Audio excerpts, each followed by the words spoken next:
Very good. एक वो light I think I think my head is there. Look at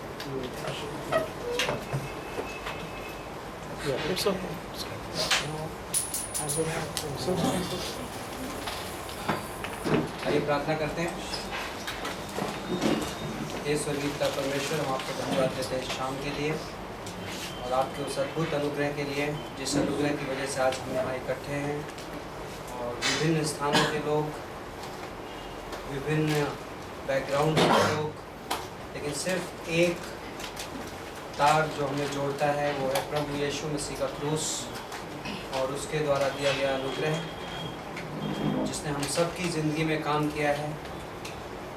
और विश्वास के द्वारा हम उस दरवाजे से घुसे हैं जो दरवाज़ा हमें अनुग्रह के धन के अद्भुत खजाने पर लेकर आता है। और उसमें हम परमेश्वर का अनुग्रह देखते हैं।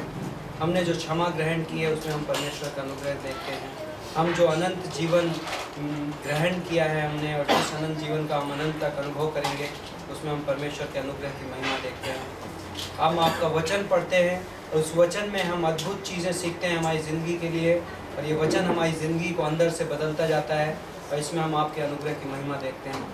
हम संगति करते हैं और इस संगति में हम प्रभु यीशु मसीह के जीवन का अनुभव करते हैं। हम यीशु का जीवन अब आमने सामने देख पाते हैं इस संगति के बीच में। प्रभु इसमें आपके अनुग्रह की महिमा होती है।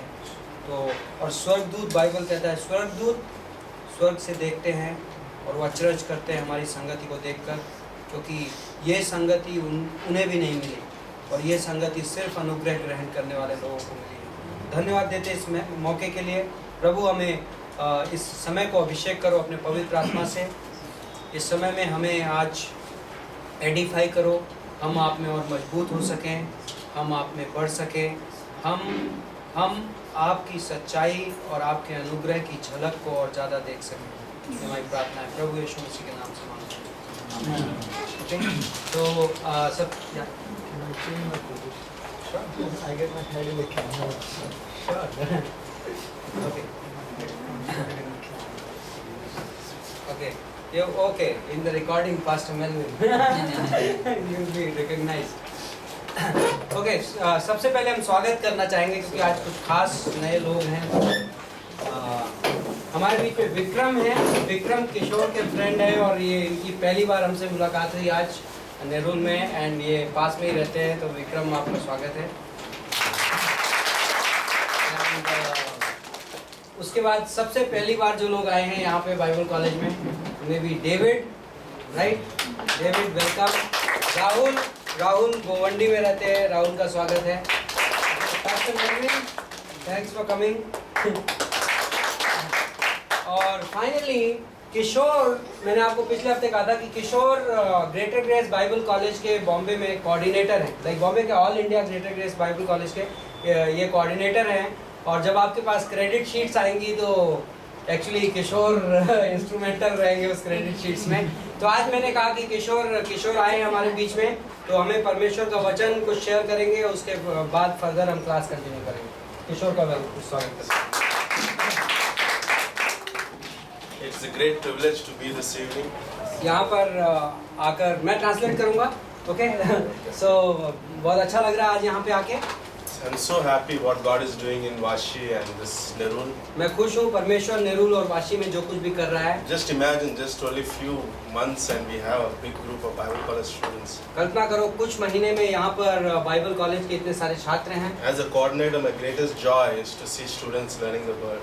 कोऑर्डिनेटर के तौर पर मेरे लिए आनंद की बात है कि लोग परमेश्वर का वचन सीख रहे हैं।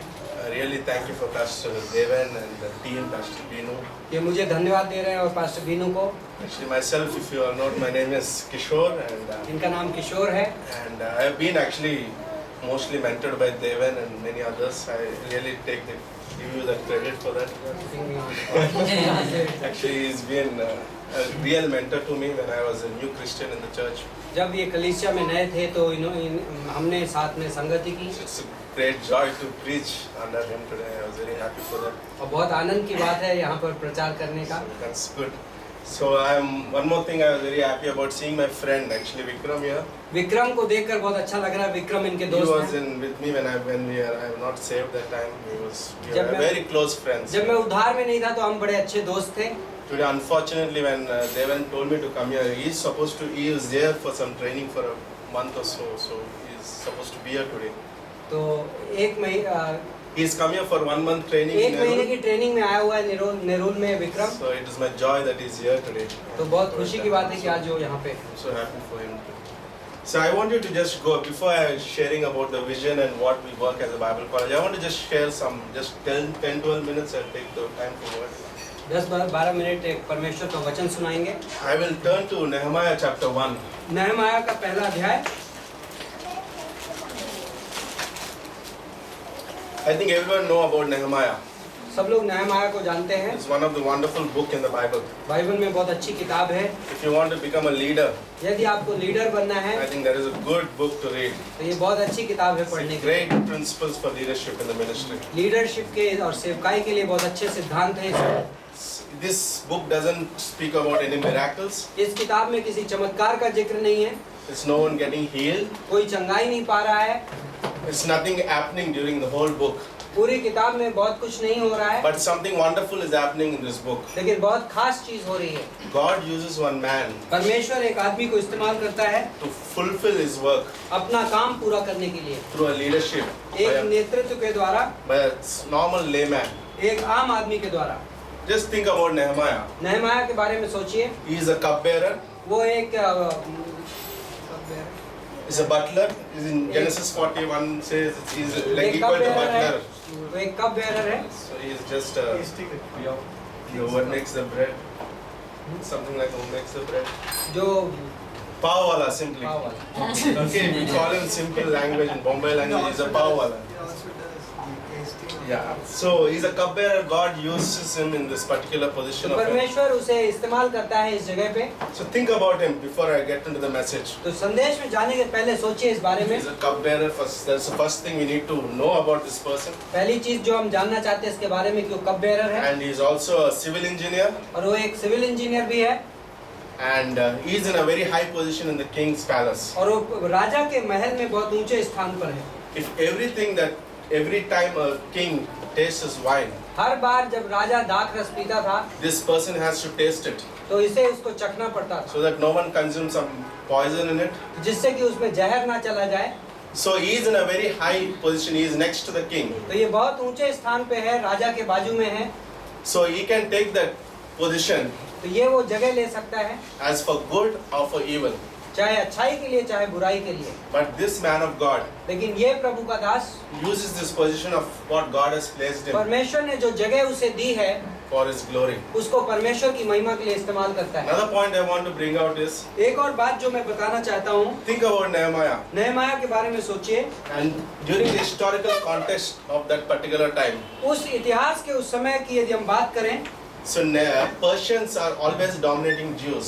तो फारसी लोग थे, हमेशा यहूदियों के ऊपर थे। And here is a man, और यहाँ पर एक आदमी है, a normal layman, एक आम आदमी, a Jewish, वो यहूदी आदमी, is being a very important person in King's palace. वो राजा के महल में बहुत खास आदमी है।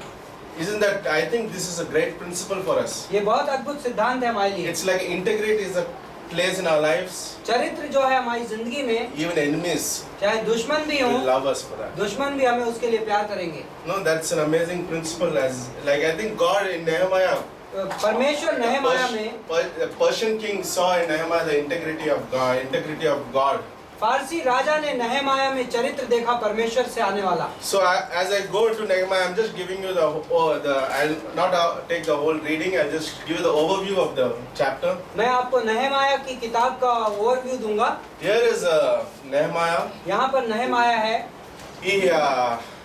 His brother Hanani, उसका भाई हनानी in chapter 1, पहले अध्याय में, he comes from Jerusalem. वो यरूशलेम से आता है। And here is Nehemiah. और यहाँ पर नहमाया है, Asks him what is happening in Jerusalem. उससे पूछता है कि यरूशलेम में क्या चल रहा है। To conclude into 3 different words, तो 3 अलग-अलग शब्दों में his brother gives him this way: उसका भाई कुछ ऐसे कहता है remnant, कि बचे हुए लोग ruin, नष्ट हो गए हैं and reproach. और उन पर नाम किया जा रहा है उनका। Just listen to me, I'm getting to a point. एक बात कहना चाह So रहा I'm हूँ just giving you the picture before I get to the point. मैं आपको एक तस्वीर बता रहा हूँ उस जगह तक पहुँचने के पहले। So just think about remnant. बचे हुए लोगों के बारे में सोचिए। Israel is supposed to be inhabiting in Jerusalem, Israel के लोग यरूशलेम में रहने वाले थे, but only remnant is staying there. लेकिन अब सिर्फ बचे हुए लोग रह रहे हैं। And it should be a glorified city, it should be a magnificent city, इसे एक बिल्कुल महिमा वाला शहर होना था, but it's in ruins. लेकिन अब वो खंडहर बन चुका है। And it should be the glory of God, और वहाँ पर परमेश्वर की महिमा होनी चाहिए थी, but it's in the reproach. लेकिन उनकी नाम धराई हो रही है। And here is a man, God uses him in the place where God called him to be. और यहाँ पर एक आदमी है जिसको परमेश्वर ने बुलाया है। Just think about it. If you and me have a burden about something, यदि हमें और आपको किसी चीज के लिए बोझ हो, you want to know about it. तो आपको उसके बारे में जानना होता You है। want to know about that place. आपको उस जगह के बारे में जानना What है, is happening out there. उस जगह में क्या हो रहा है। I think years back, maybe years back, कई सालों पहले maybe Pastor Devan has the burden for this place washing. कि मुझे इस जगह के लिए बोझ रहा होगा। Before he came here, यहाँ आने के पहले he was coming here, he was just looking out for the place. He's asking people about this place. यहाँ आकर मैं इस जगह को देख रहा था, लोगों से पूछ रहा था। And when that becomes a burden, the principle I want to today's message is the burden. When that burden becomes आज के संदेश का सिद्धांत ये है कि जो बोझ है becomes personal to us, हमारी जिंदगी में व्यक्तिगत हो जाता है, then we have a vision. तो हमारे अंदर दर्शन आता है। That's very important. बहुत खास बात है। We can't do any God's work unless we have a burden in our hearts. परमेश्वर का हम कोई काम नहीं कर सकते जब तक हमारे दिल में वो बोझ And ना here हो। is a man who has a यहाँ पर burden. एक आदमी है जिसके पास बोझ है। Nehemiah had a burden for his people to rebuild the walls of Jerusalem. नहमाया के अंदर अपने लोगों के लिए बोझ था कि यरूशलेम की दीवारें He दोबारा was बनाई just जाए। he was just doing like everything else like y'all are doing today. वो काम कर रहा था जो आप आज कर रहे हो। Like y'all are just learning the Bible. आप बाइबल सीख रहे हो, Y'all are coming faithfully to services. आप विश्वास योग्यता से Y'all are doing सेवा में everything जाते that you all हो। can do. हर चीज जो करनी चाहिए कर रहे हो, But you have a burden for something. लेकिन आपके पास एक बोझ है किसी चीज के लिए। Like Nehemiah had the burden. नहमाया के एक बोझ था। Just think about it. Like सोचिए, Moses was just tending sheep as usual. मूसा भेड़ें चरा रहा था हमेशा के In जैसे। Exodus chapter 3, निर्गमन के 3रे अध्याय God में appeared to him परमेश्वर उसके सामने प्रकट and हुआ he said, "Yes, Lord, I am ready to go." और उसने कहा, हाँ प्रभु मैं जाने को तैयार हूँ। Think about Samuel. Think about David. Dawood के बारे में सोचो। He was shepherding the sheep, Dawood भेड़ चरा रहा था and there comes Samuel, और वहाँ पर शमूएल Samuel आता है। 16, second पहला person. शमूएल के 16वें अध्याय में where God calls him, "You are the man." परमेश्वर कहता है तुम वो व्यक्ति हो। Peter, James, and John, पतरस, यूहन्ना, याकूब they were discouraged. वो निराश थे, They're mending the nets. वो अपनी जाल सुधार रहे थे। In Luke chapter 5, लूका के 5वें अध्याय में and God says, "I'm going to make fishers of men." और परमेश्वर कहता है कि मैं तुम्हें इंसान का मछुआरा बना दूंगा। Can I say something this evening? क्या मैं एक बात कह सकता हूँ? Like you just do God's business being faithful. आप परमेश्वर का काम विश्वास योग्यता से करिए, Having burden in your heart, अपने दिल में बोझ रखिए, God will show you the vision. परमेश्वर आपको दर्शन देगा। No? This evening I want to keep the thought as that aspect.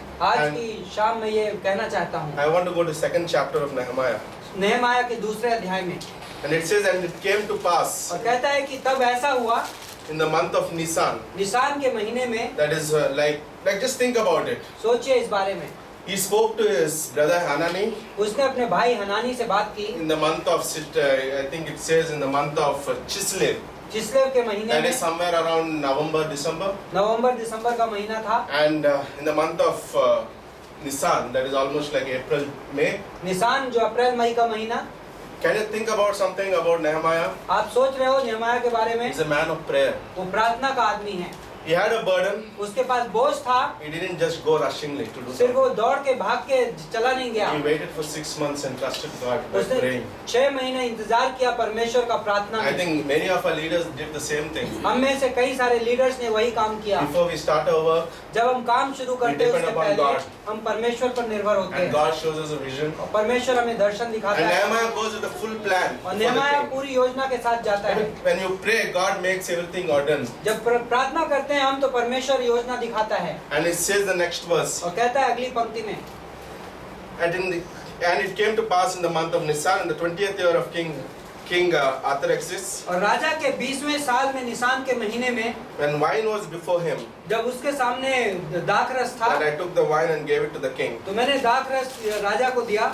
Now I had never been sad in the presence before. और मैं उसकी उपस्थिति में कभी दुखी नहीं था। Therefore the king said to me, तो इसलिए राजा ने मुझसे कहा, why is your face sad? तुम्हारा चेहरा दुखी क्यों है? Since you are not sick, क्योंकि तुम बीमार भी नहीं हो, this is nothing but sorrow of heart. लेकिन ये दिल का दुख है। So I became dreadfully afraid तो मैं डर गया and said to the king, और मैंने राजा से कहा, may the king live forever. राजा हमेशा जीवित रहे, Why should my face not be sad? मेरा चेहरा क्यों ना दुखी हो? When the city, the place of my father's tomb, जब मेरे पिताओं का जो घर है, शहर है, lies waste and the gates are burned with fire. वो खंडहर बन चुका है और उसके दरवाजे जलाए जा चुके हैं। See, here is a man, God goes and Nehemiah goes to a king. तो नेहमाया राजा के पास जाता है, God has already prepared that person there. परमेश्वर ने उस आदमी को तैयार कर चुका है। No, that's what happens before we plant a church. जब हम कलीसिया शुरू करते God is हैं, already there. परमेश्वर वहाँ पहले When we पहुँच चुका keep है। in prayer, God is already before us. हमने प्रार्थना की है और And the परमेश्वर हमसे same thing पहले happened पहुँचा out है। here. यहाँ पर भी वही हुआ। Verse 4 says, and the king said to me, चौथी पंक्ति में राजा ने कहा मुझसे, what do you request? तुम्हारी विनती क्या है? So I prayed to God of heaven. That's very important. तो मैंने फिर प्रार्थना की, बहुत जरूरी बात। See, God, I prayed to my God of heaven. मैंने स्वर्ग के परमेश्वर से प्रार्थना की। So when God is in us, when the flow of the word is there, जब परमेश्वर के वचन का फ्लो रहता है, then we come out with the wisdom of God. तो हम परमेश्वर की बुद्धिमत्ता And हमसे every निकल, there's a word of wisdom. और हर शब्द आप जो बोलते हो उसमें बुद्धिमत्ता के शब्द होते हैं। If it pleases the king, और यदि ये राजा को पसंद आए if your servant has found favor in your sight, और आपका सेवक आपकी नजर में ऊंचा उठाया जाए, I ask you, send me to Judah, to the city of my father's tombs, तो मैं प्रार्थना करता हूँ कि मेरे पिताओं की कब्रों के शहर यहूदा में मुझे भेजो, that I may rebuild it. जिससे कि मैं उसे पुनः निर्माण करूँ। And furthermore, I'll just go ahead. Verse 7. Furthermore, I said to the king, और सातवीं पंक्ति में फिर मैंने राजा से कहा, if it pleases the king, let letters be given to me for the governors of the region beyond the river, यदि राजा को अच्छा लगे तो मुझे चिट्ठियां दे दी जाएं वहाँ के राज्यपालों के लिए, that they must permit me to pass through till I come to Judah. कि वो मुझे अनुमति दे कि मुझे निकलने की, यहूदा तक जाने की। And a letter to Asaph, the keeper of the king's forest, और वहाँ पे राजा के जंगलों के रखवाले को भी चिट्ठी दे that he must give me timber to make beams for the gates of citadel. कि मुझे वो लकड़ी दे वहाँ के दरवाजे बनाने के लिए, For the city wall and for the house I will occupy. और जो घर होंगे और जो शहर की दीवारें होंगी उसके लिए। And the king granted them. और राजा ने उसे अनुमति दे दी। You know what Nehemiah was asking the Persian king? पता है नेहमाया उस फारसी राजा से क्या मांग रहा था? He's not only asking the privilege वो सिर्फ मौका नहीं मांग रहा था to go and rebuild the walls of Jerusalem. कि यरूशलेम की दीवारों को दोबारा बनाने की अनुमति He's नहीं also मांग रहा था। saying, Mr. Persian king, you need to pay my bills too. वो कह रहा है कि पर्शियन राजा तुम्हें मेरे खर्चा भी उठाना पड़ेगा। I like the next words it says, अगली पंक्ति मुझे बहुत and पसंद the है। king granted them to me before, और राजा ने उसे दे दिया according to the good hand of my God. परमेश्वर के अच्छे हाथ के अनुसार। So when God is with us, जब परमेश्वर हमारे साथ है nothing is impossible. तो कुछ भी असंभव नहीं है। We start this work out here. हम यहाँ पर ये काम शुरू करते It's हैं। not about Pastor Devendra, ये पास्टर देवेंद्र के बारे में नहीं, it's about God. ये परमेश्वर के बारे में है, Because God was in it. क्योंकि परमेश्वर इसमें था। God utilized Pastor Devendra to start this work. परमेश्वर ने मुझे इस्तेमाल किया। And that's very important as Christians, as we go this Christian walk, और जब हम ये विश्वासी चाल चलते हैं and as Bible college students, और बाइबल कॉलेज के छात्रों के तौर पर, this Bible college, ये Bible college, before I came to this church, जब मैं इस कलीसिया में आया था उससे पहले I was just a new Christian, मैं एक नया विश्वासी था। and I don't know anything about Bible. I think everyone are like that. मुझे बाइबल ज्यादा नहीं पता थी, But I saw something in God. लेकिन मैंने परमेश्वर में कुछ देखा। God satisfied my need. परमेश्वर ने मेरी जरूरतें पूरी I की। am a sinner. God can save me. मैं पापी हूँ लेकिन परमेश्वर मुझे बचा सकता है, No, that is the joy that we have. और ये आनंद हमारे अंदर है। This testimony I never shared about it. और ये गवाही मैंने अब तक कभी नहीं बताई। When I came to the church, I've been in the church for years. मैं कलीसिया में कई सालों से हूँ। There was a burden in my heart जब मैं कलीसिया में आया तो मेरे दिल में बोझ था about Bible school. Bible school के बारे में। No, I had a burden that so much we teach the word. मेरे दिल में कि हम कितना वचन पढ़ाते हैं। God has changed my life परमेश्वर ने मेरी जिंदगी बदल दी through the word. इस वचन के द्वारा। No, this word has to go beyond. ये वचन दूर तक जाना चाहिए। And that's what we teach in our Bible school. और हम बाइबल स्कूल में यही We सिखाते हैं, teach the word, the हम ends of this world. हम वचन को दूर दूर तक ले We जाना never सिखाते हैं। compromise on the word of God. हम वचन परमेश्वर के वचन को नीचा नहीं करते, No. And neither Jesus did. और ना ही यीशु ने किया। Everything that Jesus spoke is Yeshu from ने this जो Bible. कुछ भी बोला इस बाइबल में से था। And if you are there in this Bible college, और आप यदि इस बाइबल कॉलेज में you हैं, are not here to gain knowledge. आप सिर्फ ज्ञान अर्जित करने नहीं It's हैं। good, knowledge is good. ज्ञान अच्छा होता है, But we need to have a life of Jesus in our lives. लेकिन यीशु मसीह का जीवन हमारी जिंदगी में होना चाहिए। In closing, और अंत में I have a story, very wonderful story. मेरे पास एक अद्भुत कहानी है। Maybe I'll close with this story. इस कहानी से मैं अंत करूंगा, But think about what I spoke today. लेकिन सोचिए जो मैंने कहा आज, When that burden जब वो बोझ becomes in our hearts, मेरे दिलों में आ जाता है, and it becomes a vision. God shows us a तो vision. परमेश्वर हमें एक दर्शन दिखाता है। There's a man, the first missionary who sent from America पहला मिशनरी जो अमेरिका से भेजा गया, to overseas, जो विदेशों में, is Adonai Judson. Adoniram Judson. We know about Adonai Judson after what he has done. उसके बारे में हम अब जानते हैं जब उसने कर दिया, But if you really study his biography, लेकिन यदि आप उसकी कहानी पढ़ें, he taught Book of Revelation at the age of 12 12 साल की उम्र में वो प्रकाशित वाक्य की किताब पढ़ाता था to the young adults in the church, अपने कलीसिया के युवकों को, and he was very brilliant man of God. और वो प्रभु का अद्भुत ज्ञानी दास था। So his pride went to his heads. उसका घमंड उसके सिर में चला गया, So he went to the college. तो वो कॉलेज गया। He thought, I am greater than God, उसने कहा मैं परमेश्वर से भी बड़ा हूँ, and he said, I don't need God. I think I am so more intelligent than God. Adonai Judson. उसने सोचा कि अरे मैं तो बहुत बुद्धिमान हूँ, मुझे परमेश्वर की जरूरत नहीं। So in the college, तो कॉलेज में every student used to fear at him. हर छात्र उससे डरता था, He would just debate anyone just like that, वो किसी से भी वाद विवाद कर सकता था, and he can just make that person flat. और उस आदमी को हरा सकता था, Whatever faith he comes from, either चाहे Christianity. वो किसी भी धर्म का क्यों ना हो। So first of all, he became an atheist. तो पहले वो नास्तिक बन गया, So he didn't believe God after he became very knowledgeable person. जब वो बहुत ज्ञानी बन गया तो परमेश्वर पर विश्वास उसने बंद कर दिया। There was a person, Jacob Ames, Jacob AIIMS नाम का एक आदमी था, who was his roommate. वो उसका रूममेट था। He came to the university as a professing as being a Christian, university में वो विश्वास की बातें करता हुआ आया, and he graduated out as an atheist और वहाँ से नास्तिक बन के निकला because of Adonai Judson. Adoniram Judson की वजह से। Now think about this man. लेकिन सोचिए इस आदमी के बारे में, God has given him everything. He परमेश्वर had all the ने knowledge. उसके पास ज्ञान था, सब कुछ था। Sometimes the knowledge can puff up. कई बार ज्ञान हमें घमंडी बना Just सकता think है। about this man. सोचिए इस आदमी के बारे में।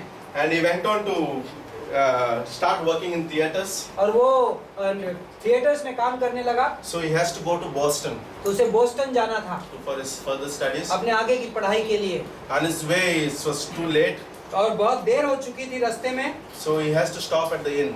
तो उसे एक होटल में रुकना पड़ा। So that night when he entered the inn and asked the innkeeper, is there any room for me? और उस रात को जब वहाँ पर रुका, उसने आदमी से पूछा कि यहाँ पर जगह है मेरे लिए। Sir, we don't have any rooms. उसने कहा नहीं, कमरे तो नहीं है, But there's one room. लेकिन एक कमरा है। But adjacent to that room, there's लेकिन a उस person कमरे के बगल में एक आदमी है, who's not keeping well. वो बीमार है, He is going through an agony. वो बहुत ही दर्द से गुजर रहा है, He is very sick, वो बहुत बीमार है, and I think he will disturb your sleep. वो आपकी नींद खराब कर देगा। Still, you need a room. लेकिन यदि आपको फिर भी वो कमरा चाहिए, You are willing to take it. You are most welcome. यदि आपको वो कमरा लेना है तो आप ले It सकते was हैं। too late, and so Adonai Judson said, "It's okay. I would love to take the room." बहुत रात हो चुकी थी और जडसन ने कहा कि ठीक है चलेगा।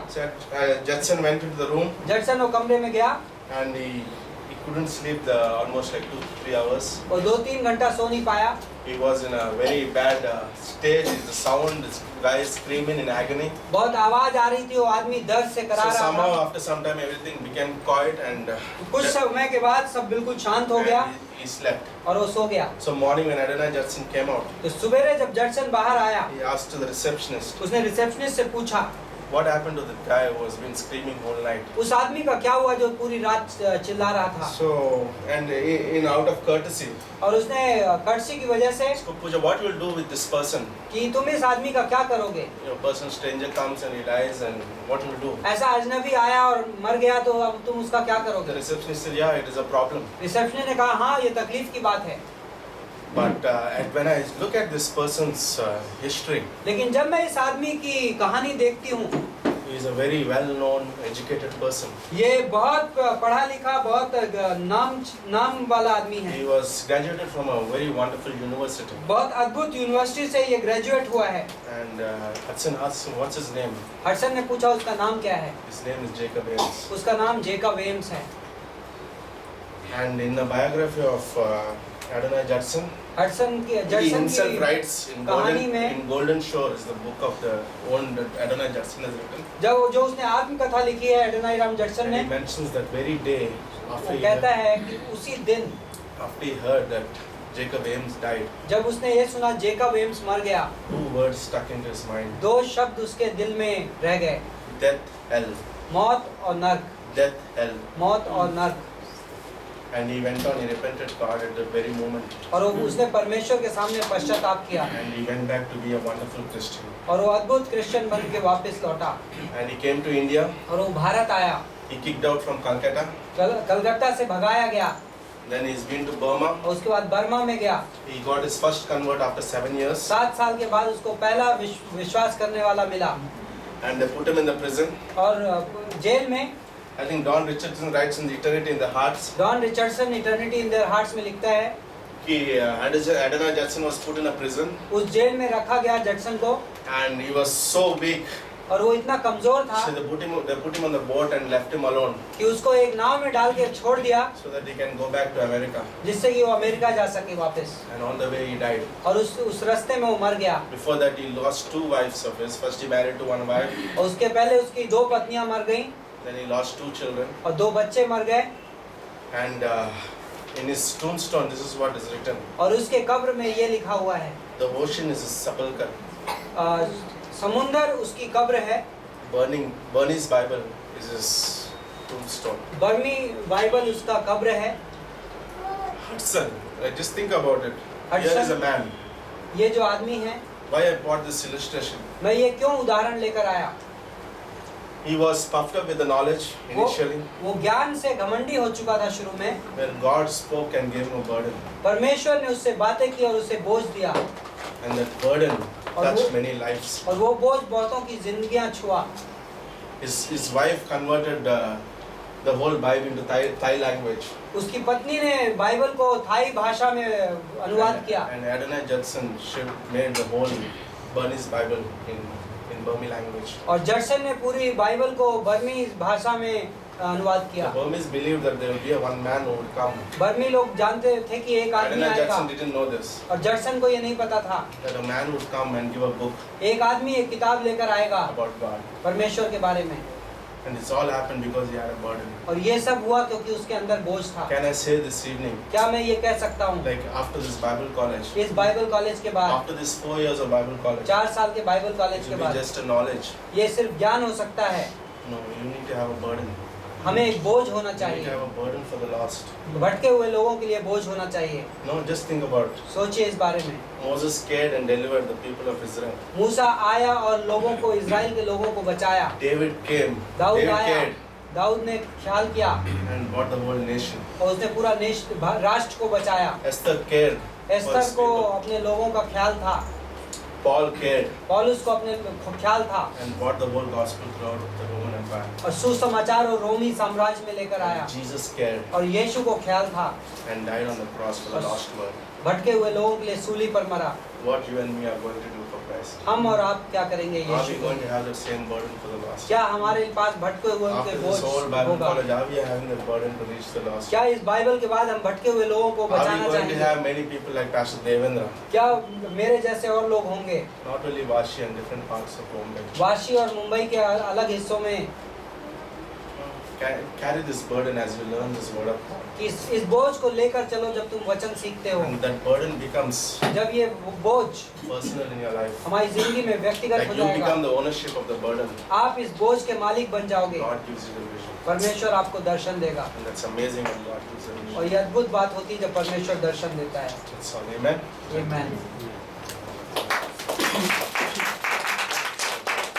Yeah, I just want you to give some, you can just pass on to them.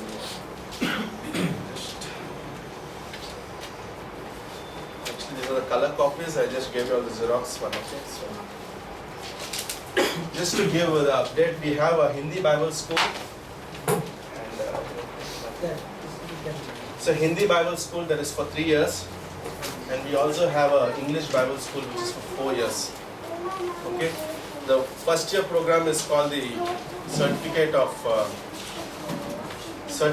Biblical Studies.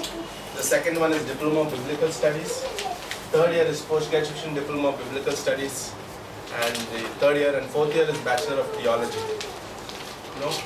See, just to explain to you, we have in every class, suppose if a class is 24 classes, then it's a 2-credit class. That means after you completing 24 classes, you'll be having a 2 points to your grade sheet.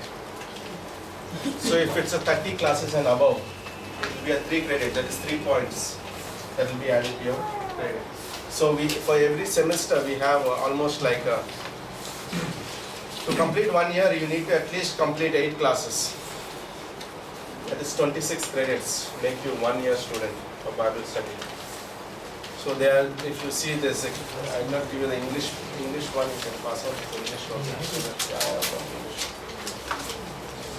So we have few classes like Personal Spiritual Life, Survey of Doctrine, New Testament Survey, Gospels, Acts, Survey of Doctrine 2. That's all okay, but y'all are in the 4th year class. Y'all are in the 4th year class. In our Bible college, Old Testament Historical is a 4th year class. So you are directly going there. I think I asked some of the students, how are the students? It's a very mature group. I said, of course, they are doing the 4th year class. They have a very good mature group. So more than a 4-year Bible college, I would say, get to know God during this Bible school. Get to know God. I will not talk about, that's good. As administration, of course I do it. That's my job. God has called me to do that. But as a heart for people and for Bible college, I would say, get to know God. It's not about knowledge. It's good to have knowledge when you refute people, when you talk and all so. When you go out for soul winning, that's good that we speak about whatever. Like today, he's been sharing to some of them, and like that's what we need that much. That shouldn't be our knowledge, like we have knowledge, so I go and just speak anything. No, that should become life. Like Jesus cared. When the woman in Mark chapter 7 who came to Jesus when her daughter was sick, Jesus didn't see her theology. She was a Canaanite woman. But he saw the need. No, that's very important in our Bible school. Like, more than a theology in our hands, see the need of a person, and we go beyond what God calls you to. So, and the certificate is very valid certificate. It is affiliated to Maryland CNS, that is Maryland Bible College and Seminary, US, Baltimore. So when you get a certificate, you'll get an affiliation from there, and it's affiliated directly to Bombay Bible College and Seminary, that is in India. So don't think about all these things. Just keep this in front of your fridge, and have a vision in your heart that I want to complete.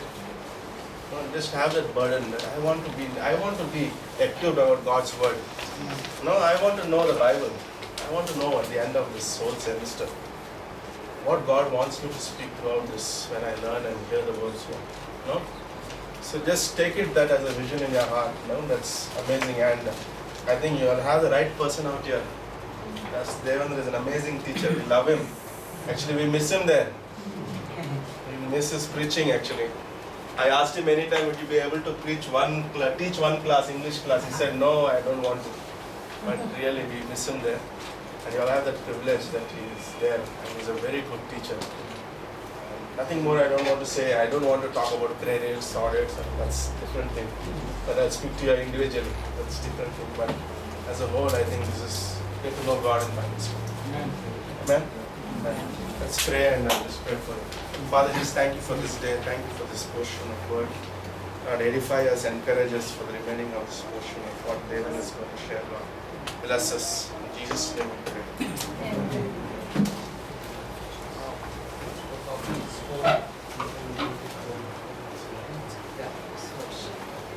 Okay. We have maybe. Okay. We'll go back to our class. यहोशू का 20वां अध्याय। Last class में क्या था? कोई thoughts connectivity के लिए कोई बता सकता है कि हमने क्या सीखा था? शरण नगर, राइट? शरण नगर, सिटीज ऑफ रिफ्यूज। शरण नगर से क्या हमने मेडिटेशन में रिसीव किया था? कौन है शरण नगर हमारा? हाँ, प्रभु यीशु हमारा शरण नगर है, राइट? शरण स्थान है। और एक इंटरेस्टिंग पंक्ति है, जब आप यहोशू के 20वें अध्याय में देखेंगे शरण नगर के बारे में, तो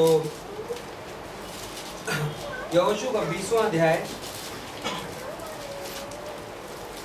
6वीं पंक्ति होता है कि जब तक उन दिनों का महायाजक ना मर जाए तब तक वह उसी नगर में रहे।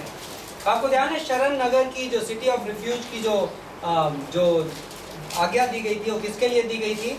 यदि किसी से गलती से मर्डर हो जाए, गलती से कत्ल हो जाए, और कानूनी तौर पे जिस आदमी का कत्ल हुआ है उसका नज़दीकी रिश्तेदार को ये हक होता था कि वो बदला निकाल सके, राइट? पलटा लेने वाला बोलता है उसको, है ना? तो पलटा लेने वाले को यह हक था कि उसको मौत की सज़ा कौन देगा? उसका नज़दीकी संबंधी दे सकता है। लेकिन यदि मुझे बचना है तो मैं कहाँ भागूंगा? शरण नगर में। और मैंने बताया था कि हिस्टोरिकली इजराइल में इजराइल के रास्तों में शरण नगर के जो रास्ते थे बड़े क्लियर रखे जाते थे, जिससे कि शरण नगर में भागने वाले को कोई भी रुकावट ना आए, राइट? और वो अद्भुत तस्वीर है गॉस्पेल की, राइट? प्रभु यीशु मसीह का जो सुसमाचार है वो उन रास्तों जैसा है कि हमें वो रास्ते बड़े क्लियर रखने चाहिए। हमें सुसमाचार सुनाने का कोई भी मौका छोड़ना नहीं चाहिए, राइट? क्योंकि जो लोग नहीं जानते कि यीशु मसीह उनके लिए मरा, और जो लोग ये नहीं जानते कि वो मरने के बाद कहाँ जा रहे हैं, तो उनके लिए ये बहुत खतरनाक जगह है कि नर्क जाएंगे, राइट? लेकिन हम वैसे हैं कि उनको शरण स्थान में लाने का कोई भी मौका नहीं छोड़ते, तो उस रोड को हम क्लियर रखते हैं। दूसरी चीज़ आती कि उन दोनों का जब तक महायाजक मर ना जाए तब तक उसे उस जगह पे रहना है, राइट? तो कभी ना कभी उसको कहाँ से? शरण नगर से बाहर आना है। लेकिन हमारा एक महायाजक है जो कभी मरता नहीं, राइट? इब्रानियों का 7:25 क्या बोलता है कि यीशु मसीह हमारा महायाजक है जो निरंतर जीवित है और हमारे लिए प्रार्थना करता है। मतलब हम शरण स्थान से कभी नहीं निकलेंगे। विश्वासी के लिए एक ऐसा शरण स्थान है जो अनंत है, हम कभी भी उस शरण स्थान से बाहर। ये किस चीज़ का परिचायक है? हमारी अनंत की सुरक्षा का परिचायक है। कि हमारा जो उद्धार है कैसा है? टोटली सिक्योर है, कभी खत्म नहीं होगा। ओके, चैप्टर 21 में, जोशुआ के चैप्टर 21 में यहाँ पे आप देखते हो 48 लेवियों के शहर हैं। लेवी लोग होते थे। लेवी कौन लोग होते थे? लेवियों का क्या काम था? मंदिर में सफाई करना, वचन सुनाना, ये सब काम करना। लेवियों को, आपको ध्यान है, लेवियों को क्या नहीं दिया गया था? जमीन नहीं दी गई थी। क्यों? क्योंकि लेवियों को ये एक्सपेक्टेड नहीं था कि लेवी काम करे। लेवियों का मेन काम क्या था? परमेश्वर के भवन में सेवा करना और परमेश्वर के लोगों को वचन सुनाना।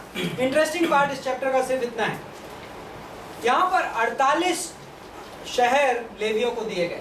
48 शहरों के नाम है, पूरा डिस्क्रिप्शन है।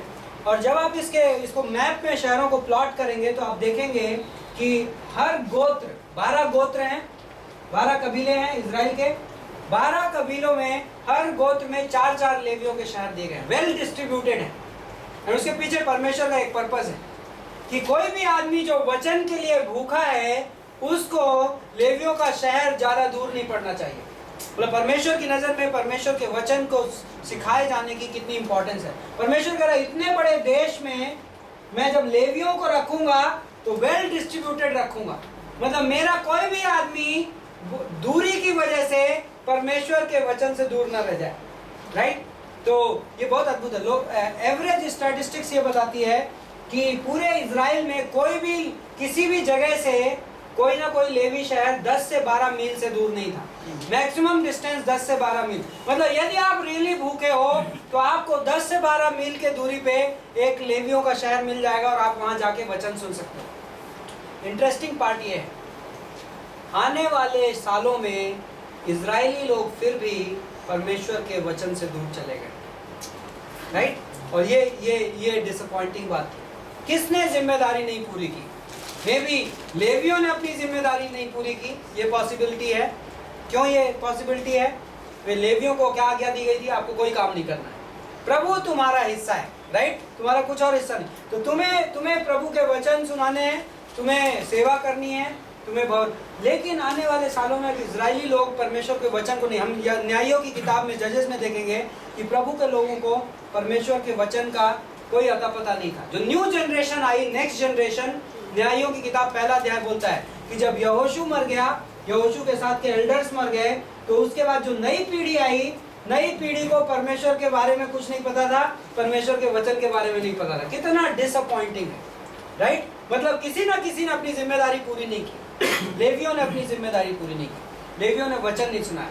लेकिन ये भी पॉसिबल है, मैं भी कई बार ये पॉसिबल है कि हम पास्टर को ब्लेम कर दें कि हमारे पास्टर ने हमें नहीं पढ़ाया, लेकिन ये भी पॉसिबल है कि लेवी लोग क्या कर रहे थे? मे भी लोग परमेश्वर के भवन में टाइट लेके नहीं आ रहे थे, दशमांश लेकर नहीं आ रहे थे। और चूंकि दशमांश लेकर नहीं आ रहे थे, तो लेवी लोग क्या कर रहे थे? अब मेरी रोटी कहाँ से बनेगी, तो चलो नौकरी करने चलते हैं। और लेवी जब नौकरी कर रहा है तो वचन कौन सिखाएगा, राइट? तो हमें नहीं पता यहाँ पे एग्जैक्ट कॉन्टेक्स्ट की क्यों हुआ, लेकिन किसी ने परमेश्वर की योजना में जिम्मेदारी से काम नहीं किया। ओके, अब हम 21वें अध्याय की आखिरी पंक्तियों में, इस प्रकार यहोवा ने इजराइलियों को सारा देश दे दिया जिसे उसने उनके पूर्वजों से शपथ खाकर देने को कहा था, और वे उसके अधिकारी होकर उसमें बस गए। और यहोवा ने उन सब बातों के अनुसार जो उनके पूर्वजों से शपथ खाकर कही थी, उन्हें चारों ओर से विश्राम दिया, और उनके शत्रुओं में से कोई भी उनके सामने टिक न सका। यहोवा ने उन सभी को उनके वश में कर दिया।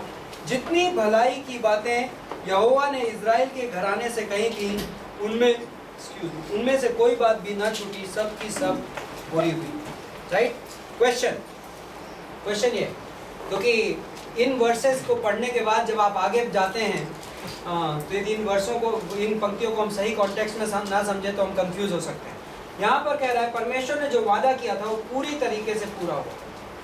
क्वेश्चन ये है, क्या जो ये इब्राहिम को दी गई वाचा थी उसका फुलफिलमेंट है? इब्राहिम को दी गई वाचा क्या थी? ये बाइबल कॉलेज में इंपॉर्टेंट क्वेश्चन। इब्राहिम को दी गई वाचा बाइबल में कहाँ पर दी गई है स्टूडेंट्स? जेनेसिस 15, ओके, पर उसके पहले का वर्ष में खोज रहा हूँ। उत्पत्ति के 12वें अध्याय की 1 से 3 इंपॉर्टेंट वर्ष है, हाँ? उत्पत्ति के 12, 1 से 3 में परमेश्वर ने क्या कहा? इब्राहिम, मैं तुम्हें एक महान देश बनाऊंगा, मैं तुम्हें एक बड़ा नाम दूंगा, और तुम्हारे वंश, जो तुम्हें आशीष देगा उसे मैं आशीष दूंगा, जो तुम्हें शाप देगा उसे मैं शाप दूंगा, हाँ? और इस धरती की सारी जातियां तुम्हारे परिवार के द्वारा आशीष पाएंगी। वो इब्राहिम की वाचा थी। एंड पुराने नियम में जितनी कहानी चल रही है, पूरी जो कनेक्टिविटी है किससे है? इब्राहिम की वाचा से लेकर। इब्राहिम की वाचा, जब इजराइल को जितने वादे पूरे किए जा रहे हैं, इब्राहिम की वाचा से पूरे किए जा रहे हैं। दूसरा रेफरेंस है उत्पत्ति का 15वां अध्याय 15 से 18। उत्पत्ति के 15 से 18 में परमेश्वर ने क्या कहा था इब्राहिम से? जमीन बताई थी। ये कौन सी जमीन? ऑफ कोर्स वो रेत के कणों जैसे और सितारों जैसे, बट परमेश्वर का दोगे मिस्र देश की नदी से लेकर फरात नाम की नदी के बीच का जितना जमीन है वो सब मैं तुम्हें दे दूंगा। तो परमेश्वर ने लैंड की बाउंड्री फिक्स कर दी कि ये पूरा का पूरा लैंड तुम्हारा हो जाएगा। क्या ये पूरा का पूरा लैंड इन यहूदियों के पास आज की डेट में हो गया है? उत्पत्ति के यहोशू के 21 में, हाँ या नहीं? नहीं हुआ है, क्योंकि अभी तक हमने हमने कुछ शहरों पर यहूदियों की विजय देखी, लेकिन अभी कुछ चैप्टर्स के बाद आप देखने जा रहे हो कि फिर से लड़ाइयाँ होंगी।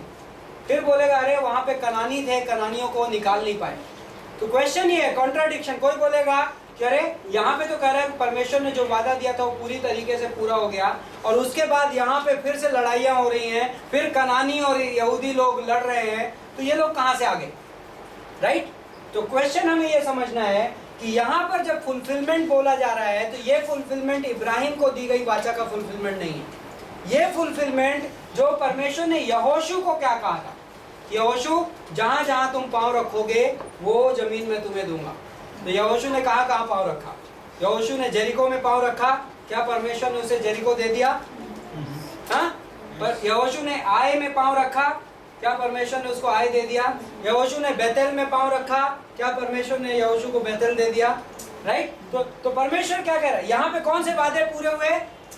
यहोशू के कॉन्टेक्स्ट में बोले जा रहे हैं। यहोशू को परमेश्वर ने जो जो वादे कहे थे वो पूरी विजय मिली, लेकिन वो विजय का मतलब नहीं है कि कनान देश पूरी तरीके से अभी इनका हो चुका है।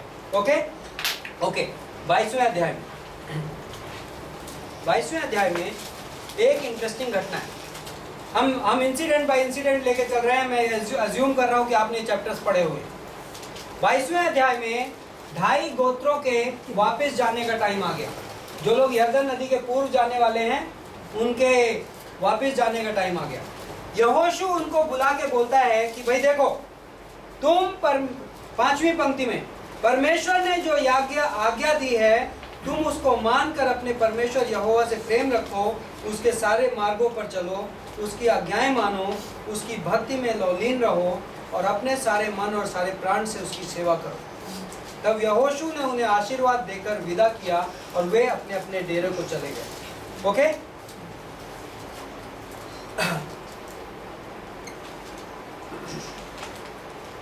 10वीं पंक्ति में, और जब रूबेनी, गादी और मनश्शे के आधे गोत्री यरदन की उस तराई में पहुंचे जो कनान देश में है, तब उन्होंने वहां देखने के योग्य एक बड़ी वेदी बनाई।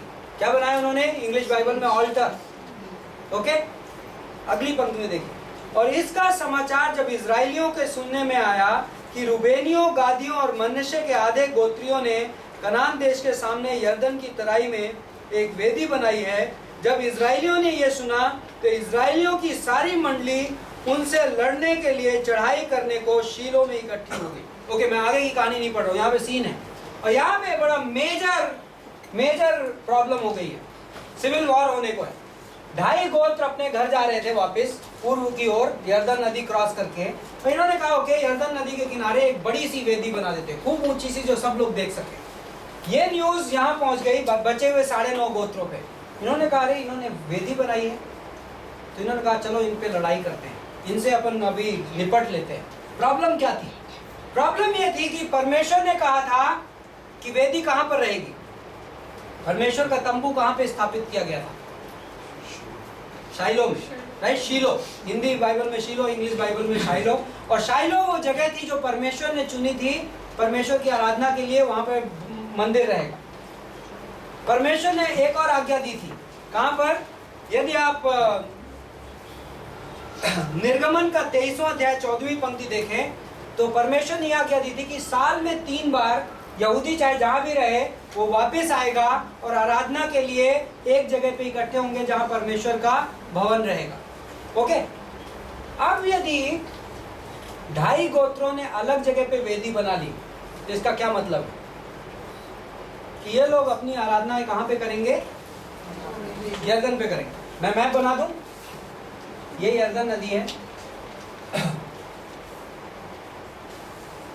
यहाँ पे ये 2.5 गोत्र रहेंगे, ठीक है? ये लोग इधर से वापस जा रहे हैं। यहाँ शाइलो है, शाइलो में परमेश्वर का भवन है। ये लोग यहाँ जा रहे हैं, यहाँ पे यरदन के किनारे यहाँ पे भी इन्होंने बना लिया। ओके, वेदी। यहाँ के लोगों को ये प्रॉब्लम है, यदि इन्होंने वेदी यहाँ पे बना ली तो ये आराधना करने कहाँ आया करेंगे? यहाँ पे आया करेंगे। और हम लोग आराधना कहाँ करेंगे? यहाँ करेंगे। इन्होंने कहा ये पॉसिबल नहीं है। परमेश्वर की आज्ञा के हिसाब से हमारी मंडली में विभाजन होना सही नहीं है। परमेश्वर ने कहा है कि आराधना यहाँ पे होगी, दूसरी वेदी नहीं। लोग बहुत जोश में आए, ये लोग लड़ने को गए। ओके, जब लड़ने को गए तो वहां पर आप विवाद देखते हैं, बहुत इंटेंस। लेसन क्या है यहाँ पर? लेसन ये है कि ये लोग इतने सेंसिटिव थे, यूनिटी के लिए कितने सेंसिटिव थे कि हमारी यूनिटी किसी भी कॉस्ट में ब्रेक नहीं होनी चाहिए। ये लोग सही स्टैंड था, स्टैंड इनका बिल्कुल पक्का था। परमेश्वर की योजना थी कि परमेश्वर चाहता था कि इनकी वर्शिप जो है यूनिफाइड रहे, इनकी आराधना एकता में रहे। आज भी परमेश्वर की वही मर्जी है। परमेश्वर नहीं चाहता कि हम विभाजित रहें। हम एक ही इफिसियों के 4 अध्याय में 7 चीज़ें हैं जो हम सब के बीच में एक हैं। हम किसी भी चर्च के हो सकते हैं, हम किसी भी मंडली के हो सकते हैं, हम एक ही प्रभु की आराधना करते हैं, एक ही हमारा पिता है, एक ही हमारे अंदर आत्मा है, एक ही बपतिस्मा से हम बपतिस्मा दिए गए हैं, और ये हमारी एकताएं हैं। हम एक ही विश्वास में चल रहे हैं। तो ठीक वैसे ही इनमें एकता जरूरी थी। ये लोग सेंसिटिव थे। जब ये लोग इनसे मिलने आते हैं कि भाई क्यों तुमने किया, तो ये लोग इन्हें जवाब देते हैं। ये लोग कहते हैं भाई हमने आराधना के लिए वेदी नहीं बनाई है, हमने ये वेदी सिर्फ इसलिए बनाई है कि कल को यदि तुम्हारे बच्चे ये कहने लगे कि अरे ये उस पार वालों का तो हमसे कोई रिश्ता ही नहीं, तो सिर्फ हम उन्हें यादगार के तौर पे ये बताना चाहते हैं कि देखो ये तुम्हारी वेदी जैसी एक वेदी हमारे पास भी है। लेकिन हमने इस वेदी पर बलि चढ़ाने के लिए या आराधना करने के लिए वेदी नहीं बनाई है। तो एक इंटरेस्टिंग पार्ट इस कहानी में आप ये देखते हैं, इन्होंने वेदी बनाई लेकिन वहाँ पर कहीं नहीं लिखा। अक्सर वेदी बनाने के बाद क्या होता था, सैक्रिफाइस होती थी, बलियाँ चढ़ाई जाती, लेकिन यहाँ पर बलि नहीं चढ़ाई गई। तो ये तर्क देते हैं 2.5 गोत्र वाले कि देखो हमने वेदी बनाई लेकिन हमने bलि नहीं चढ़ाई। मतलब ये वेदी हमने आराधना के लिए नहीं बनाई है, ये वेदी हमने सिर्फ यादगार के लिए बनाई गई। और ये बहुत अद्भुत था क्योंकि इन लोगों ने एक स्पिरिचुअल चीज सीखी। पता है क्या? कई बार जो हमें इमीडिएट रिएक्शन दिखता है वो राइट नहीं होता है। मैं ज़ील में था, मैं जोश में था प्रभु के लिए, और उस जोश में मैंने कोई निर्णय लिया और मैं अपने भाई से लड़ने को पहुंच गया, लेकिन जो मैंने सोचा था वो सही नहीं निकला। राइट? और क्रिश्चियन को आई थिंक उसके लिए बहुत ओपन होना चाहिए कि हम हमेशा सही नहीं होते हैं। हम जिस नज़र से, जिस जगह से चीज़ों को देख रहे होते हैं वो ज़रूरी नहीं है कि राइट पर्सपेक्टिव हो। और ये स्पिरिचुअलिटी ये डिमांड करती है कि हम दूसरों की सुन सकें। राइट? इसलिए याकूब कहता है कि बोलने में स्लो, गुस्सा करने में स्लो और सुनने में तेज होना चाहिए। राइट? और आई थिंक इन्होंने बहुत अद्भुत सिविल वॉर के बीच में इन्होंने रिकनसाइल करना सीखा।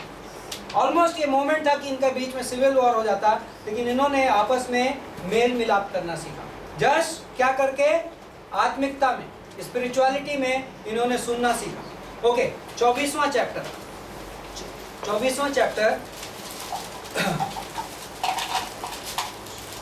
ओके 23rd चैप्टर में Joshua, 23rd and 24th chapter Joshua का बेनेडिक्शन है, आखिरी शब्द। जोशुआ मरने वाला है, मरने मीन्स जोशुआ की उम्र हो चुकी है, जोशुआ की लीडरशिप का टाइम पूरा हो चुका है और जोशुआ का कॉलिंग कंप्लीट हो चुकी है। और जोशुआ बोलता है ओके पहले सारे लीडर्स इकट्ठे हो जाओ और लीडर्स को मैं कुछ कंक्लूडिंग रिमार्क्स दूंगा, बेनेडिक्शन दूंगा। तो जो 23वें चैप्टर में जोशुआ परमेश्वर की विश्वास योग्यता की बातें करता है। तो इम्पॉर्टेंट पंक्तियां ये हैं। 16th वर्ष में जोशुआ बोलता है, इसलिए सब के सब हियाब बांधकर जो कुछ मूसा की व्यवस्था की पुस्तक में लिखा है उसके पूरा करने में चौकसी करना और उससे ना तो दाहिने मुड़ना ना बाएं। ओके, ये पंक्तियां क्या बता रही हैं? हमें किसके अनुसार चलना है? परमेश्वर के वचन के अनुसार। इस किताब में जो लिखा है, लीडर्स को एडवाइस क्या है? किताब में जो लिखा है। हमारी जो वॉक है किसके अनुसार होनी चाहिए? हमारी चाल किसके अनुसार होनी चाहिए? इस किताब के अनुसार। हम हमारे फीलिंग्स के अनुसार नहीं, हम हमारे डिनोमिनेशन के अनुसार नहीं चलते, हम किसके अनुसार चलते हैं? वचन के अनुसार चलते हैं। ओके,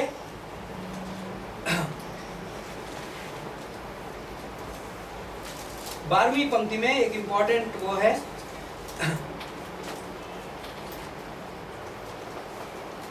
यदि तुम किसी रीति यहोवा से फिर कर इन जातियों के बाकी लोगों से मिलने लगो जो तुम्हारे बीच बचे हुए रहते हैं और इनसे ब्याह शादी करके इनके साथ समधियाना रिश्ता जोड़ो, तो निश्चय जान लो कि आगे को तुम्हारा परमेश्वर यहोवा इन जातियों को तुम्हारे सामने से नहीं निकालेगा और ये तुम्हारे लिए जाल और फंदे और तुम्हारे पांजरों के लिए कोड़े और तुम्हारी आंखों में कांटे ठहरेंगी।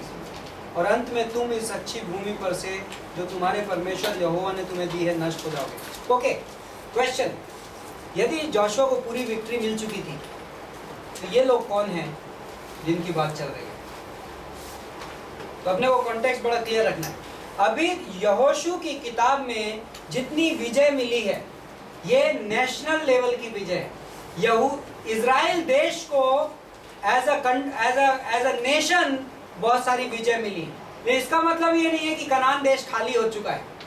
कनान देश में अभी बहुत सारे लोग बाकी हैं और परमेश्वर कह रहा है इसके बाद इंडिविजुअल गोत्र को जो जगह अलॉट कर दी गई, इन जगहों में आपको गोत्र दर गोत्र मतलब ट्राइबल विक्ट्री जीतनी है। आपने नेशनल विक्ट्री जीत ली, अब ट्राइबल विक्ट्री इंडिविजुअल ट्राइब को जीतनी है। और यहोशू बोल रहा है सारे लीडर्स को बुला के, देखो अब यदि तुम लोग कॉम्प्रोमाइज करके जिंदगी बिताओगे, कॉम्प्रोमाइज मतलब समझौता करके कि वो लोग भी रह लें हम भी रह लें, अब हमें लड़ाई करने की जरूरत नहीं है, हम क्या करेंगे जो इस कनान देश के निवासी हैं उनके साथ शादी कर लेंगे, उनके साथ रिश्ता बांध लेंगे, उनके साथ वाचाएं बांध लेंगे। तो एक प्रॉब्लम कि बाद में वही तुम्हारे लिए क्या बन जाएंगे, तुम्हारे आँख का कांटा बन जाएंगे, तुम्हारे पांजरों के लिए thorn in the flash, actually English में बोलता है पांजरों के लिए कांटा बन जाएंगे। Okay, snares and traps. Okay, so ये important advice थी जोशुआ की अपने लीडर्स को। लास्ट चैप्टर, यहोशू ने इजराइल के सब गोत्रों को शकेम में इकट्ठा किया और इजराइल के अब सारे के सारे इकट्ठे हो गए। ओके, और कहाँ पे इकट्ठे हुए, एक बार फिर से शकेम में। शकेम में आपको घटना याद है इससे पहले क्या हुआ था, जब एक बार आई की विक्ट्री के बाद यहोशू इनको लेके गया था वहां पे इबाल के पहाड़ पे, और दूसरा कौन सा, गिरजिम है ना, गिरजिम के पहाड़ और इबाल के पहाड़ के बीच में शकेम में ये लोग खड़े हो गए थे। और जोशुआ ने क्या किया था, व्यवस्था की पुस्तक पढ़ाई थी। और कौन सी पुस्तक पढ़ाई थी, ब्लेसिंग्स एंड व्यवस्था विवरण 28 to 32, और जिसको क्या बोलते हैं ब्लेसिंग्स एंड कर्सिंग्स, मतलब आशीष और शाप। और 6 गोत्र इधर खड़े थे जो आशीष की ओर खड़े थे, 6 गोत्र शाप की ओर खड़े थे। और पॉइंट क्या था उस पूरी एक्सरसाइज का, और परमेश्वर का वचन पढ़ा जा रहा था। पॉइंट ये था, परमेश्वर ने कहा यदि तुम इस वचन को मानोगे तो तुम्हें आशीष मिलेगा, और यदि तुम इस वचन को नहीं मानोगे तो क्या मिलेगा, शाप मिलेगा। एक बार फिर उसी जगह पे लाता है जोशुआ। और एक्चुअली आप देखेंगे परमेश्वर ने, ओके, ये स्टोरी उत्पत्ति की किताब में पूरे पुराने नियम, परमेश्वर ने इब्राहिम से एक वाचा बांधी। वाचा मतलब कवनेंट, इंग्लिश बाइबल कवनेंट बोलती है, और वाचा को हम प्रतिज्ञा भी बोल सकते हैं। और परमेश्वर ने जो इब्राहिम से वाचा बांधी वो यूनिलैटरल थी, एक तरफी थी। ओके, वाचा जो होता है एक लीगल एग्रीमेंट होता है। परमेश्वर ने इब्राहिम से कहा, परमेश्वर इब्राहिम मैं तुमको चुन रहा हूँ और मैं तुम्हारे द्वारा इस दुनिया में आशीष भेजूंगा, और मैं तुम्हारे द्वारा तुम्हारी फैमिली को आशीष दूंगा और दुनिया को भी आशीष दूंगा। ओके, 15वें अध्याय में इब्राहिम, उत्पत्ति के 15 में परमेश्वर ने फिर से उस वाचा को रिन्यू किया। कैसे रिन्यू किया, आपको ध्यान है वो इंसिडेंट, परमेश्वर ने इब्राहिम को सुला दिया और वहां पे क्या किए, जानवर, दो चिड़िया और जानवर मार के उसके बीच में से परमेश्वर आग के फॉर्म में निकला और इब्राहिम सो रहा था। उस लेसन का क्या नाम था, उस लेसन में 2-3 चीजें थी। वो लीगल डॉक्यूमेंट था, स्टैंप लग रही थी डॉक्यूमेंट में। आज की डेट में आप जब लीगल डॉक्यूमेंट पेपर लगाते हो फिर आप क्या करते हो, रजिस्ट्रार के पास जाते हो और उस डॉक्यूमेंट में थप्पे लगते हैं, राइट। तो परमेश्वर ने जब इब्राहिम को एक प्रॉमिस दिया तो परमेश्वर कह रहा है इस प्रॉमिस पे मैं मुहर लगाऊंगा। मुहर किसकी लगेगी, उस जमाने में क्या होता था, मुहर लगती थी खून से, है ना, उस समय स्टैंप्स नहीं होते थे। यदि जब 2 राजाओं को कुछ ट्रीटी करनी होती थी उस जमाने में तो क्या करते थे, लहू से ट्रीटी करते थे, जानवर मारते थे, उसका लहू बहाते थे, लहू छिड़का जाता था। और लहू का छिड़का जाना इस बात की गवाही था क्योंकि जो भी इस वादे को तोड़ेगा उसका खून बहाया जा सकता है। उस जमाने की बात मैं कर रहा हूँ, वो एक हिसाब से स्टैंप थी, स्टैंप मार रहे हैं हम दोनों। ओके, तो परमेश्वर ने उत्पत्ति के 15 में उस वाचा पे स्टैंप मारी, वाचा का रिन्यूअल किया दोबारा से। ओके, उसमें बात क्या थी, इब्राहिम उस समय क्या कर रहा था जब वाचा बांधी जा रही थी, सो रहा था। उसका क्या सिग्निफिकेंस है कि इस वाचा को पूरा करने की जिम्मेदारी किसकी है, परमेश्वर की, राइट। और ये वाचा किसके द्वारा बांधी जा रही है, खून के द्वारा, लहू के द्वारा। ओके, अब आप देखते हैं उत्पत्ति की किताब में बार बार ऐसा कुछ होता है और परमेश्वर बार बार इब्राहिम की वाचा की याद दिलाता है। मैं याकूब से मिलता है जेकब, फिर वही वाचा याद दिलाई जाती है। अब यहोशू की किताब में फिर आप उसी वाचा को याद, मूसा, ओके एक एग्जांपल मूसा, निर्गमन की किताब में पहाड़ के नीचे जब मूसा उतरता है पहाड़ से 32वें अध्याय में, तो मूसा लोगों से क्या पूछता है? परमेश्वर ने हमें ये वादे दिए हैं, ओके क्या तुम लोग इन वादों को पूरा करोगे? लोग क्या बोलते हैं? ओके लोग क्या बोलते हैं? हाँ हम इन वादों को पूरा करेंगे। उसके बाद मूसा क्या करता है? किसी को याद है? निर्गमन के 24वें अध्याय में मूसा क्वेश्चन पूछता है, प्रभु ने हमें ये कहा है। पहाड़ के ऊपर मूसा को क्या दिया गया? मूसा क्या लेकर उतरा? Commandments, 10 commandments, these are the conditions. Okay मूसा ने क्या बोला? परमेश्वर ने हमें शर्तें दी है, क्या तुम पूरा करोगे? लोगों ने क्या बोला? हाँ करेंगे। उसके बाद मूसा ने क्या किया? वहां पे मूसा ने लहू लिया और पूरी मंडली पे लहू छिड़का, राइट? क्यों छिड़का? क्योंकि ये वाचा है, वाचा बांधी है। सो आप देखेंगे इजराइल के इतिहास में समहाउ सारी लीडरशिप बार बार इस वाचा को रिन्यू कर रहे हैं। क्यों रिन्यू कर रहे हैं? क्योंकि हर जनरेशन को ये जानना जरूरी है कि परमेश्वर ने हमारे साथ एक वाचा बांधी है और उस वाचा के हम पार्ट हैं और हम उसमें सहमत हैं। ये लीगल एग्रीमेंट है। ओके मैं आपको एक ये पॉइंट इसलिए पर्पसली कह रहा हूँ। यहोशू के 24 में यहोशू की लाइफ ओवर हो गई और यहोशू एज अ लीडर अपनी लाइफ का एक फाइनल एक्ट कर रहा है और इस फाइनल एक्ट में यहोशू ने सबको इकट्ठा कर लिया है और यहोशू बोलता है, शकेम में इकट्ठा कर लिया, सेम प्लेस है जहां पे उसने पहले वाचा का रिन्यूअल किया था और उसने इनको पूरा बताया, पूरी हिस्ट्री थी। ओके मे भी मेरे पास टाइम कम है। पहली 13 पंक्तियों में आप अपनी स्टडी में नोटिस करिएगा, ये आपका होमवर्क है। पहली 13 पंक्तियों में इस चैप्टर में परमेश्वर बार बार बोलता है, देखो मैंने तुम्हें बचाया, जब तुम जंगलों में थे मैंने तुम्हें छुड़ाया, तुम मिस्र देश में थे मैंने छुड़ाया। 18 बार मैं शब्द का प्रयोग किया परमेश्वर ने। तो मेन एक्टर कौन है 13 पंक्तियों में? मैं।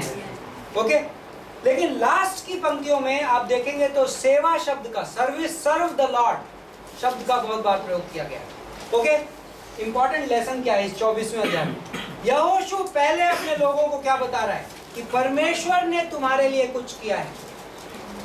ओके और उसके बाद उन्हें क्या बता रहा है? इसलिए तुम परमेश्वर की सेवा करो। ओके तो हम इस विश्वास में हम परमेश्वर की सेवा इसलिए नहीं करते कि हमें परमेश्वर को खुश करना है, बल्कि हम परमेश्वर, पहले क्या आता है? परमेश्वर का काम आता है, बाद में हमारा काम आता है, राइट? और ये 24वें अध्याय में बहुत क्लियर है। यहोशू बोल रहा है इस कवनेंट में, इस वाचा में मेन एक्टर कौन है? मेन काम करने वाला कौन है? परमेश्वर। और इसलिए हम उसकी सेवा करते हैं और इस चैप्टर में बड़ा क्लियरली इमर्ज होता है इस वाचा में। इंपॉर्टेंट इसकी वर्स है 15वीं वर्ष, और यदि यहोवा की सेवा करनी तुम्हें बुरी लगे तो तुम आज चुन लो कि तुम किसकी सेवा करोगे। तब लोगों ने उत्तर दिया कि यहोवा को त्याग कर दूसरे देवताओं की सेवा करना हमसे दूर रहा, क्योंकि हमारा परमेश्वर यहोवा है। ओके एक की वर्ड यहाँ पे है 15वीं पंक्ति, तो आज चुन लो कि तुम किसकी सेवा करोगे। ओके चुनना वर्ड। फाइनली काम किसने किया? परमेश्वर ने। इंसान जब पापों में भटका हुआ था तो इंसान को बचाने का काम किसने किया? परमेश्वर ने किया। प्रभु यीशु मसीह सूली पर मरा और उसकी वजह से उद्धार का काम हुआ, राइट? लेकिन हमारा काम क्या है? हमें क्या करना है? चुन लो, राइट? तो यहोशू इंपॉर्टेंट बात बोल रहा है। यहोशू बोल रहा है काम परमेश्वर का है और हमें क्या करना है? रिस्पॉन्ड करना है, हमें चुनना है। एक डिसीजन बहुत इंपॉर्टेंट चीज है, एक निर्णय बहुत इंपॉर्टेंट चीज है। और पहला निर्णय हमने क्या लिया कि हमने यीशु पर विश्वास किया। यीशु पर विश्वास के द्वारा हम उद्धार ग्रहण करते हैं और हमारा पार्ट इस पूरी योजना में है विश्वास करना। हमारा पार्ट इस योजना में है परमेश्वर को राइट रिस्पॉन्स करना। ओके और यहोशू ये कह रहा है कि मुझे नहीं पता तुम लोग क्या करोगे, लेकिन मैं ये जानता हूँ कि मैं और मेरा परिवार प्रभु के पीछे चलेंगे, प्रभु को चुनेंगे, राइट। और इस अद्भुत एग्जॉर्टेशन के साथ यहोशू ये चैप्टर क्लोज करता है। And I think next week में हम जजेस की किताब में घुसेंगे। एंड आप जजेस के फर्स्ट 3-4 चैप्टर्स पढ़ के आइएगा। हम क्लोजिंग कुछ थॉट्स जो आज मैं मिस कर रहा हूँ यहोशू में से, वो हम अगले हफ्ते क्लोज करेंगे। और प्रार्थना करते हैं। हे स्वर्गीय पिता परमेश्वर, हम धन्यवाद देते हैं इस शाम के लिए, आपके अद्भुत अनुग्रह के लिए। और जो बातें हमने सुनी आज के हम इनिशियल डिवोशन में, प्रभु